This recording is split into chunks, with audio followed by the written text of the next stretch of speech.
You ever notice how someone on your feed is always somewhere expensive? Rooftop dinner, brand. I find that it's hard to avoid the experience for a brand, but I do really like all the most right questions to ask. How can you keep the secrets and feel like a question of a week disappearance needs to be said? I find that the work to be done and better is always tied to others. Yeah, no, you're not crazy. A huge chunk of what looks like wealth is just a very polished illusion. And honestly, once you see the math, it gets a lot less intimidating. Because the truth is, a lot of people are not living large. They're just really good at looking like they are. Take housing. That big, shiny suburban dream setup with the giant driveway and the cute little "we made it" vibe. It's often a financial trap in a nice outfit. In 2025, the median home price in the US is around $400,000. If you put 20% down, you'd need about $80,000 cash. Most people don't have that sitting around, so they go way lower, like 3% or 5%, sometimes even less, which means they're financing basically the whole thing. Now run that at current rates, around 7%. You're looking at roughly $2,600 a month before taxes, insurance, and HOA fees. Add those in, and boom, you're easily near $3,000 or more. And if you're making the median full-time income around $60,000 a year, that's about $5,000 a month before taxes. So housing alone can swallow around 60% of gross pay. That is not rich. That is house poor with granite countertops. The rule of thumb says housing should stay around 30% of gross income. For someone making $60,000, that's about $1,500 a month. So if they're at $3,000, yeah, they're not cruising. They're squeezed. Every paycheck is basically pre-assigned before it even lands. And the house is just the start. Let's talk about the car in the driveway, because cars are one of the biggest fake-outs in personal finance. A new car says, "I'm doing great." But in 2025, the average new car payment in the US is over $730 a month. For trucks and SUVs, which are everywhere, it's often over $1,000. And now, 72-month loans are normal. Some people are going 84 months.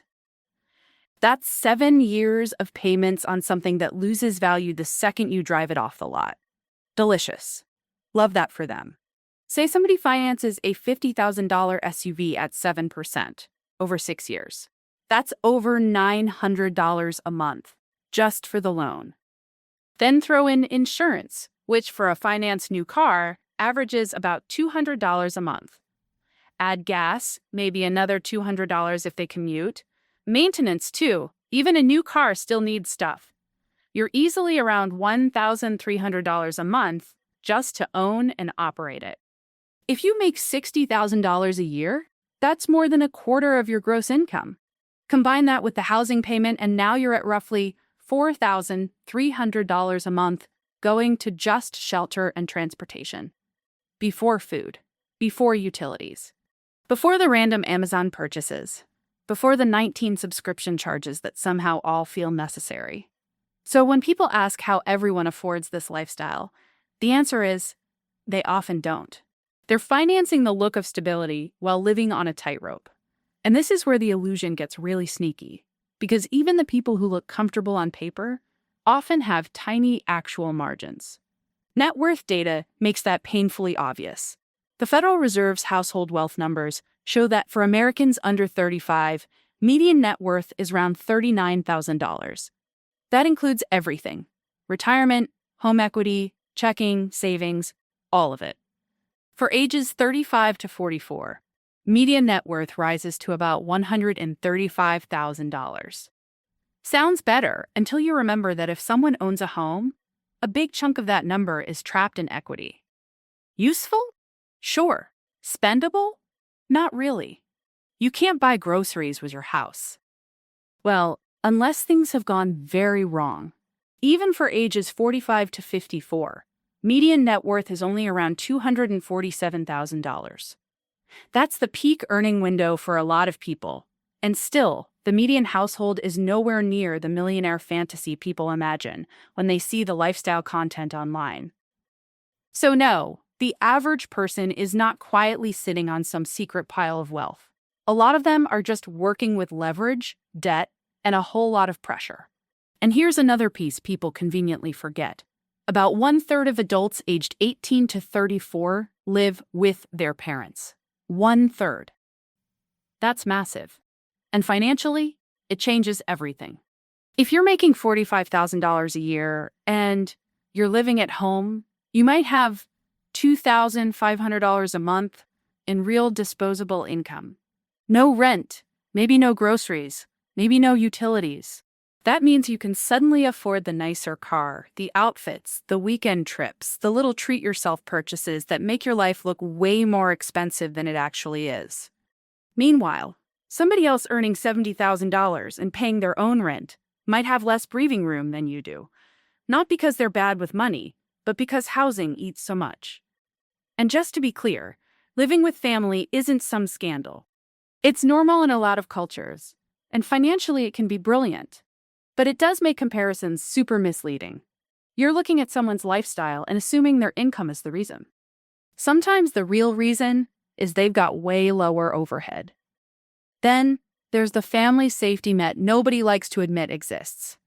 A 2024 survey found that roughly 50% of parents with adult children give them some kind of regular financial help.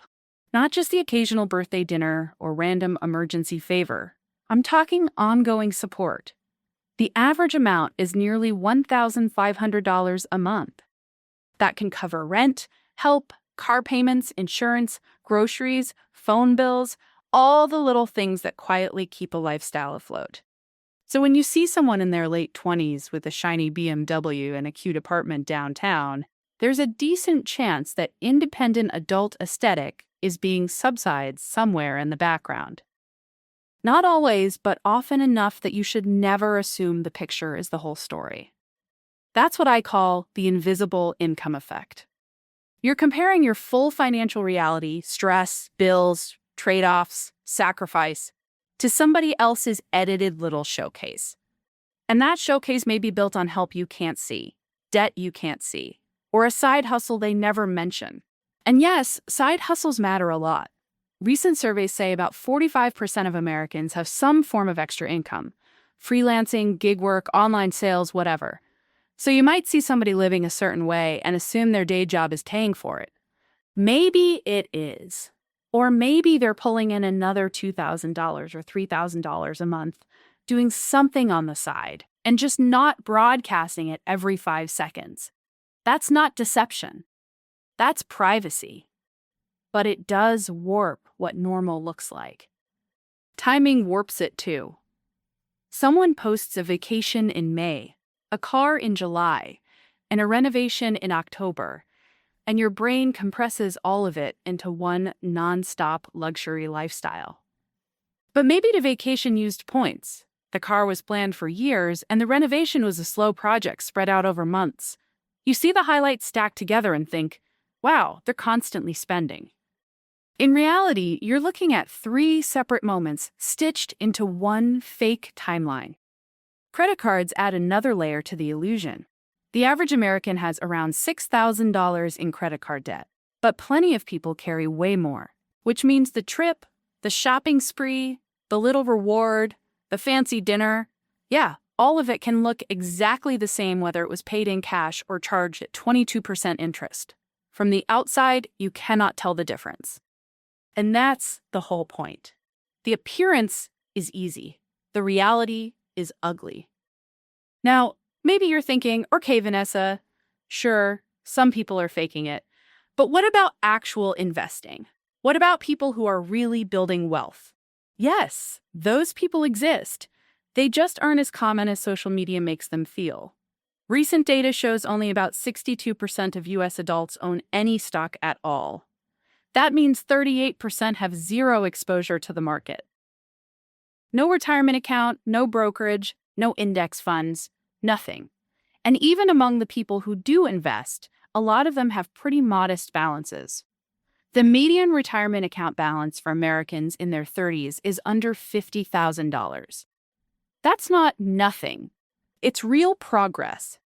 But it's also not the giant wealth machine people imagine when they hear coworkers casually talking about portfolios over lunch.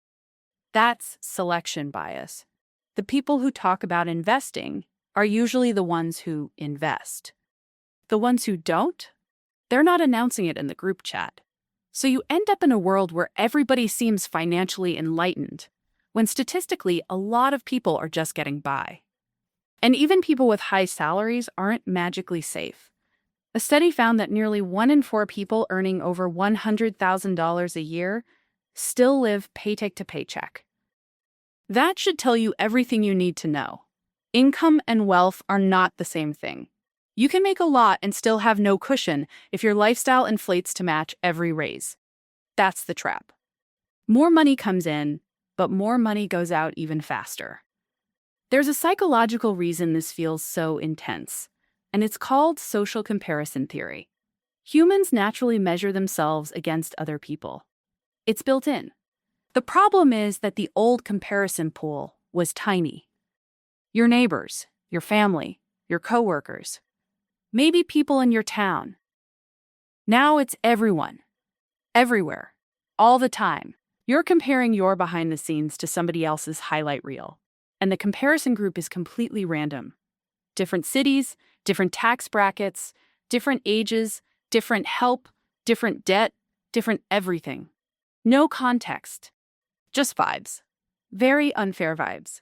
And then there's the reference group effect. If your friends are constantly spending, your idea of normal spending goes up. If everyone around you leases luxury cars and goes on international trips twice a year, your brain starts treating that like the baseline. Suddenly, ordinary life feels like failure, even if your finances are actually fine. That's why lifestyle creep is so dangerous. It's not just that you spend more as you earn more. It's that your standards keep moving upward because your social circle and your feed keep showing you a fancier lane. So even when you're making more, you feel behind. Cute little psychological disaster, honestly. Of course, some people really are doing well.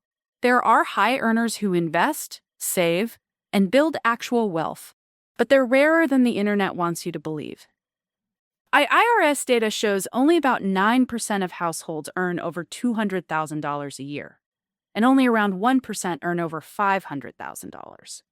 So the flashy people online, the luxury cars, the beach houses, the perfectly staged day in my life content, those are statistical outliers. You're comparing yourself to the top sliver of a sliver, and then blaming yourself for not keeping up. That's like watching Olympic sprinters and feeling bad you can't casually run a 4-minute mile. Come on. The game is rigged from the jump. There's also a whole layer of side income that never shows up in the image people are selling. About 45% of Americans have some kind of side hustle. That can mean freelancing, selling products online, doing gig work, dog sitting, consulting, whatever. And sometimes that side money is the real reason the lifestyle works. Maybe someone looks like they're living above their day job salary. Could be debt, sure. But it could also be an extra $3,000 a month from something they don't post about. That's not shady. It's just not public. Same with family support. Same with inheritance. Same with a partner's income. Same with all the little financial arrangements people leave out because they want the image, not the explanation. And let's not forget the biggest cheat code of all, time. People see the new car, the trip, the kitchen upgrade, the perfect apartment, and assume it all happened at once. It didn't. A lot of those things are spaced out over years, funded in pieces, or paid for with points, help, or debt. The feed turns a stretched-out financial story into a glamour montage. That's how the illusion stays convincing. So what does this mean for you? It means if you feel behind, you probably need a reality check before you need a lifestyle change. If you're saving something, if you're investing consistently, if you're avoiding high-interest debt, if you're not panicking every time your paycheck lands, you may already be ahead of a massive portion of the population. You just don't get a trophy for being boring in the right way. Nobody posts about paying off a credit card. Nobody makes a reel about maxing out their Roth IRA. Nobody goes viral for choosing the cheaper apartment and sleeping better at night. But those are the moves that actually matter. The flashy stuff is often just money leaving. The quiet stuff is money staying. And here's the part people don't always want to hear. If you're constantly stressed about money, but still spending to look successful, you're choosing the stress. I'm not saying it's easy to resist. Social pressure is real. It's loud. It's annoying. It wants you to buy a bigger life than your budget can support. But every dollar spent to maintain an image is a dollar not spent building actual security. That's the brutal little irony. The people who look richest are often the most financially stretched. The people who are quietly building something real can look totally average. Sometimes they look a little underwhelming, honestly. But average-looking finances can hide a very strong future. Let's do the math on opting out. Say you make that median $60,000. Instead of stretching for a $2,000 mortgage, you rent something modest for $1,500. Instead of financing a new car for $700 a month, you drive a paid-off older car. Just like that, you might free up over $1,000 a month compared to someone trying to project success. Over a year, that's $12,000. Over 5 years, that's $60,000 before investment growth. Put that to work, and now we're talking down payment money, emergency fund money, career change money, freedom money. Real options. Real breathing room. Sexy? No. Effective? Extremely. And I'm not saying you have to live like a monk. Please, no. Life is supposed to be lived. You can enjoy things. You should enjoy things. But there's a huge difference between spending on stuff that actually improves your life and spending because you need other people to think you're doing well. One of those builds wealth, the other one burns it for applause. Also, be honest about trade-offs. The gorgeous house might come with 70-hour work weeks and no family time. The expensive car might mean ramen nights and stress over the payment. The vacation photos might hide zero retirement savings. Every choice has a cost. People just post the fun part and hide the bill. That's why comparison is such a trap. You're seeing their upside, not their downside. And if you get help from family, own it. Seriously, there's no shame in that. In fact, family support is one of the biggest ways people gain stability. The only problem is pretending you did it all alone when you didn't. If your parents helped with a down payment or covered part of your living costs, that's a real advantage. It doesn't make you less capable. It just means you had support. Pretending otherwise makes the whole conversation more distorted for everyone else. So here's the bottom line, babe. Most of what looks rich is not rich. It's debt. It's family help. It's side income. It's timing. It's selective posting. And sometimes, sure, it's real wealth. But even then, you're usually not seeing the whole story. The median American is not living some glamorous, effortless life. Most people are juggling bills, making trade-offs, and trying to look okay while feeling stretched. If you're saving anything, investing anything, and staying out of high-interest debt, you're already doing better than a huge share of the country. And the best part, you don't need to announce it.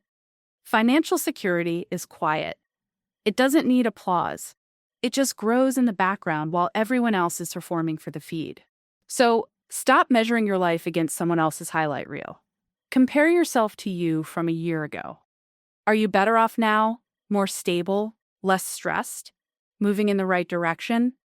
That's the only comparison that really matters.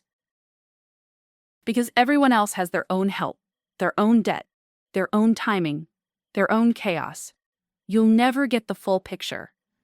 So don't waste your energy competing with a mirage. Spend less than you earn. Invest the difference. Avoid debt. Repeat. It's not flashy. It won't get likes.